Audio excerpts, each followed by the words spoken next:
My name is Kwan Robinson. I am an AP English teacher here at Lamp High School.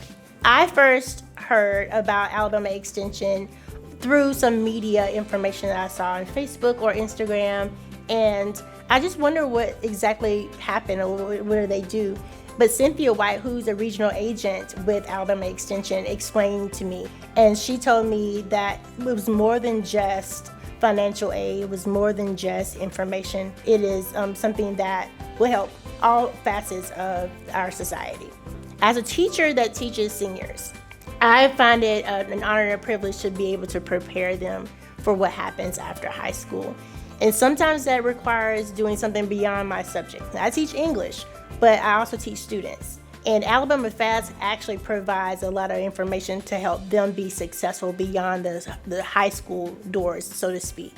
They learn how to manage themselves, how to manage their finances, how to manage thinking about their future. So Alabama FAST helps me be a better teacher for my students, helping them be better citizens. Alabama Extension has something for everyone. They have everything from financial literacy to things with agriculture.